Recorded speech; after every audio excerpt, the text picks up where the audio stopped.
All right, so the vector equation, now I'll explain this vector equation.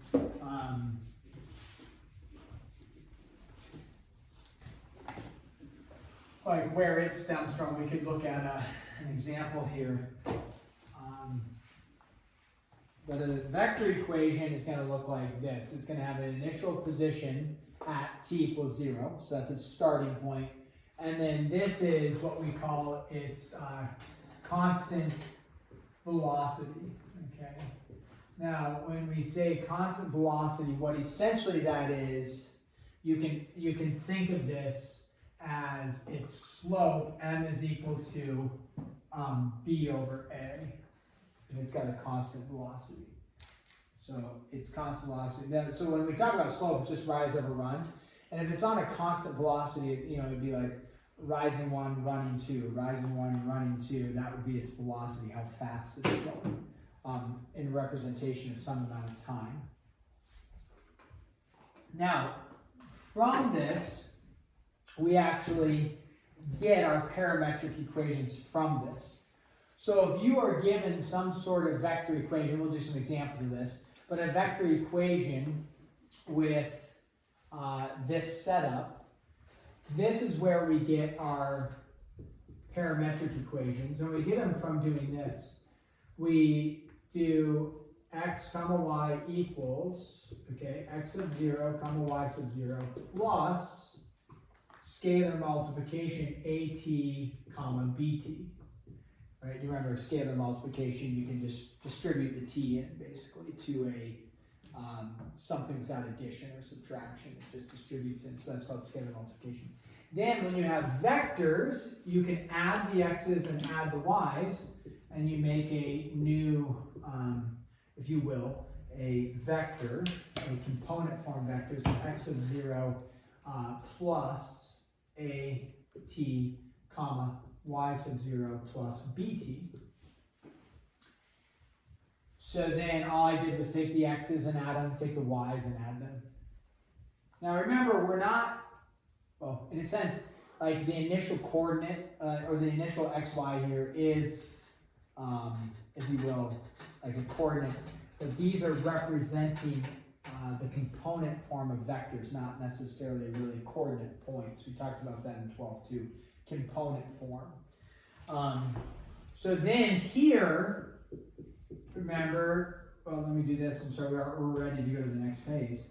When we look at this, this x value would equal this x value, this y value would equal this y value. So you would say x is equal to x sub 0 plus at, and then y is equal to y sub 0 plus bt, okay? And then when we look at that, what we recognize is we just wrote parametric equations. X in terms of some t, now I know there's an x sub 0 and an a, but those would be values actually given to you, just like I have a 3 and a -1, let's say. And then y is in terms of t here. And so a vector equation with a constant velocity can be manipulated into parametric equations.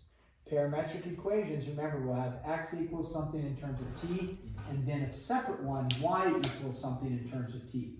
And again, when you hear parametric, you think, oh, something to do with a function with some point moving along the line or a curve in relationship to a certain amount of time expired. So parametric deals with time. Now,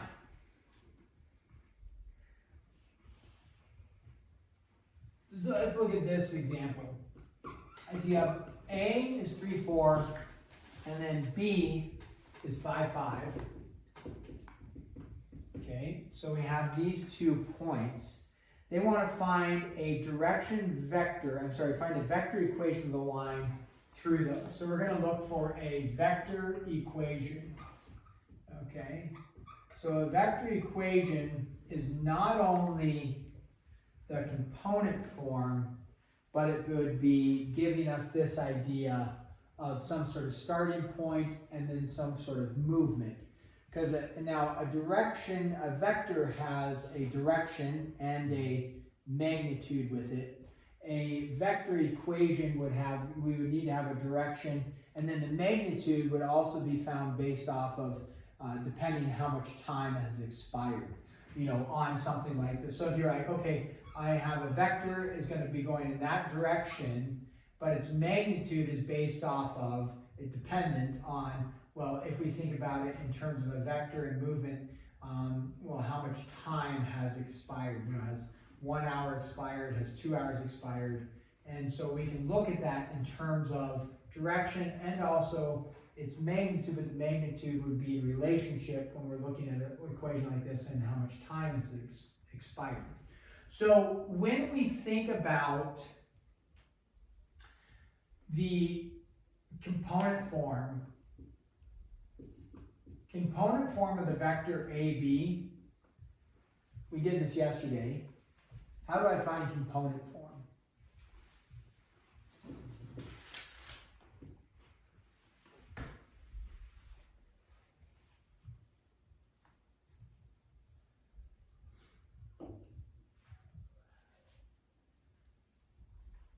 Did you guys watch the lecture? Did I post the lecture? I may not be. I haven't watched it. Okay. I don't know if it's up. Component form. Anybody that was here yesterday want to take a stab at it? It's not like a tricky equation, but is that the x2 minus x comma y2 minus x1? You bet. So if we want to find a vector equation through AB, okay, what you're doing is, if I drew a little graph here, A is over 3 up 4, right? And then B is 5, like that. Mm-hmm. Okay. So there's B, there's A. A direction vector means it's starting at A, going to B, and the component form is essentially the slope of it, but it's written in an XY form, right? Mm-hmm. So instead of it being written as y2 minus y1 over x2 minus x1, the component form of it is just going to be an x and a y, but the x and the y represent not a coordinate point, but a direction. That's what component form is. So like Walker just said, the component form is, and it depends on which way you're going. Are you going from A to B or B to A? If you're going from A to B, then the x is positive in this case and the y is positive in this case. If you're going from B to A, you would have to go down a negative and then left a negative to get from B to A. So component form, it matters which one you're subtracting. And so in this case, we would say 5 minus 3 is 2, 5 minus 4 is 1. So what we know is that's our component form, which essentially is the same thing as the slope, which is essentially the same thing then as our constant velocity.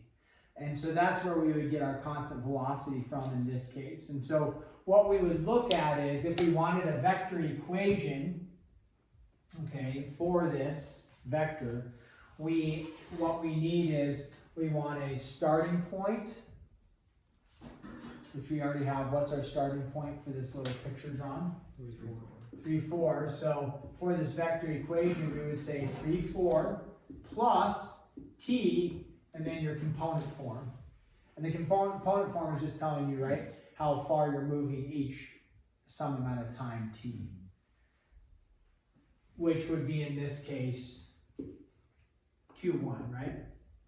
Now in this, you're like, well, how do I know I would move 2, 1? Why wouldn't I move 1, 1/2?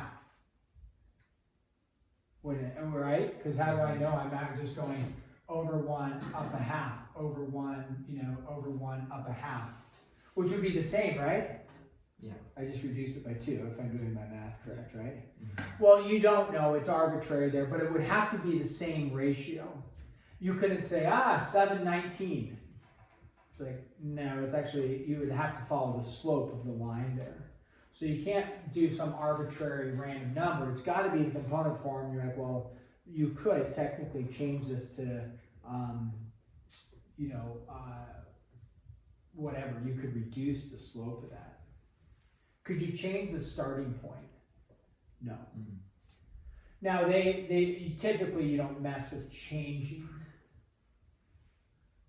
the slope of it, the component form. You just leave it as 2, 1 if you're going from A to B, because that would be the idea. You're going from A to B in 1 second. But you could, or 1 hour, whatever t is. But you could argue like, well, what if we're moving really slow? Okay, then divide this by 4, divide this by 4, so that when you move, you're moving in a really small increment every time. Still going towards B. Yeah. But that's not, you're not worried about that. You're just getting the general idea.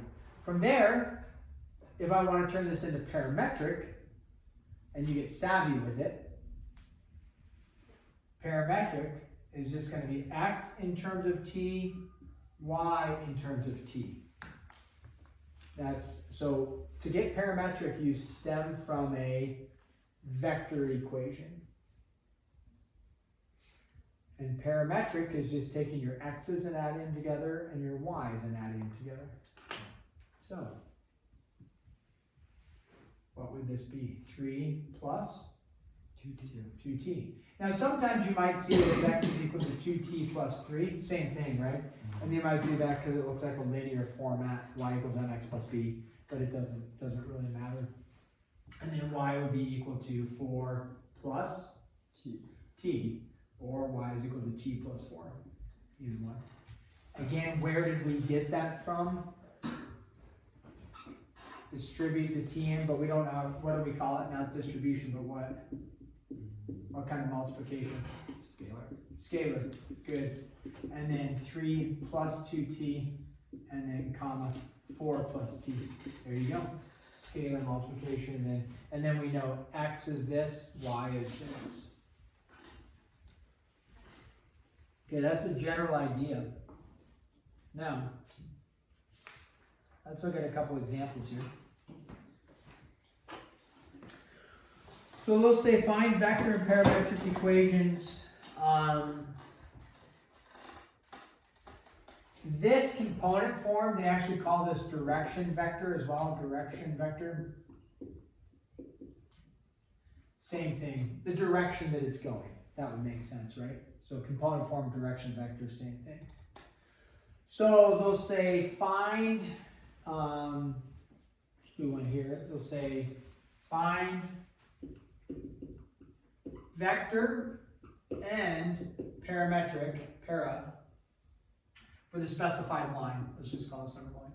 So vector and parametric equation. Now remember, to get parametric, it's actually pretty, I say it's easy. Once you have this, it's pretty easy to get parametric, right? So this part, getting the vector is like, okay, how do I get the vector, plug in the right things, and then parametric just follows every time the same way. So aim to find the vector equation, meaning, do I have a starting point, right over here, do I have a starting point for my line, and then do I have, what is this the same thing as? Do I have a slope? But it's not written in slope form, right? And so it's either called component or called direction vector, or it's just given to you like this, and you have to find your slope, but don't write it as y over x. You write it as, x and y in that format. So the math is all like the same, it's just formatting it differently. So if we look at this, let's say this line through,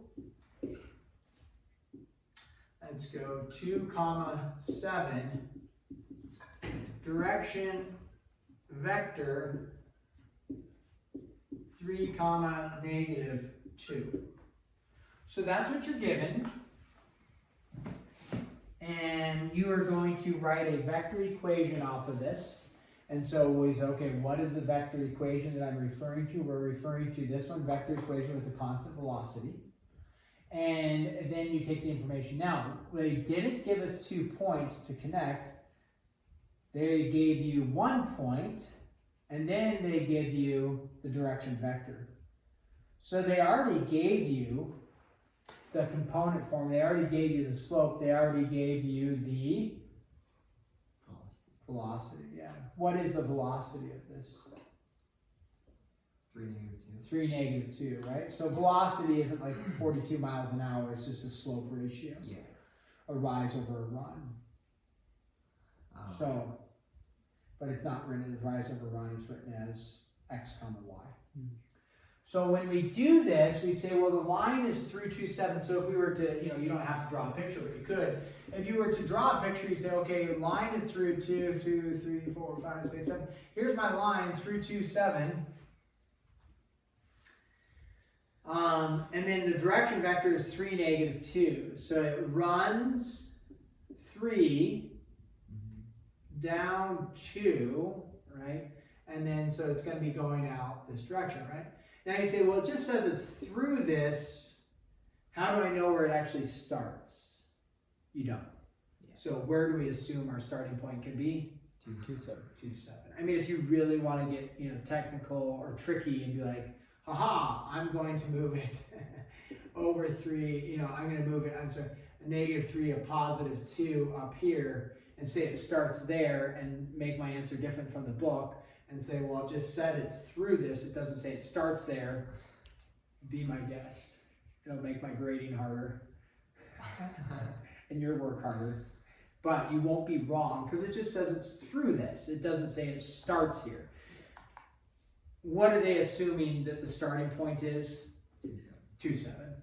So we go with that. It makes our life easy. So we say, okay, x comma y equals, what's its starting point? 2, 7 plus t. Now, and then they already gave you your slope or your constant velocity and your direction is 3, -2. That's it. And then, easy to get parametric from there, right? I mean, we've only done a couple examples, but I think we're catching on. Yeah. X is equal to 2 plus 3t. 2 plus 3t. Y is equal to 7 minus 2t. 7 minus 2t. You bet. And that would be parametric. Easy dubs. Now, if we gave you, so now they're going to give you ones like this where they say, okay, line through here and here, right? Now, they don't actually tell you, because it matters. On some of them, they just say the line through here and here. They don't actually tell you what direction you're going. So typically what you would do is you would say, well, if they give you this point first, then this point, this will be your starting point. But they don't tell you, so you could reverse it. And basically, if you reverse it, you're still going to get a 2 and a 1, except it would end up being a -2, -1, because you'd be going in a negative, direction that way. So if you choose, it's not choosing it wrong. Your answer may be different from the book, but it would be the same numbers. It's just going to make the direction negative. So you'd be going like -2x, -1y. And this would be your starting point then. That would be important to make a note of. It would change this number to 5, 5. So how do you know which one's the starting point? You typically go based off of which one comes first. Do you want to try that? Sure. Okay, so it just said, let's try this. A line through 4, 2, and -5, -5. Okay, so there you go, 4, 2, -5, -5. Make an attempt at write a vector equation about this. And then you can make parametric from there. The harder part is the vector. Although it's not necessarily hard, it's just trying to wrap your mind about which part goes where. I'm going to let you decide which parts you use and how to find the direction vector in component form, and then you can make a decision from there. So technically, you could have different answers than each other. And they're still correct. And technically, you could have different answers and you're incorrect. So, I'm going to take a tendency.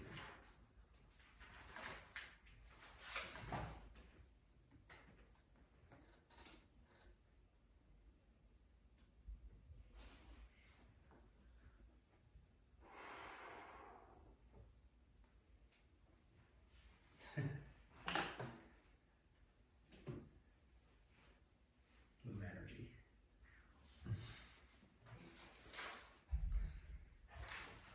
Okay. So if you can wrap your mind around how that is that complex, but if you can just think, all I'm trying to do is find a slope and then pick a starting point. Yeah. Although it matters which starting point and how you find the slope, but the slope will either be, you know, like we talked about, you know, positive or negative, depending on which way you go. But, and drawing a picture can be helpful too.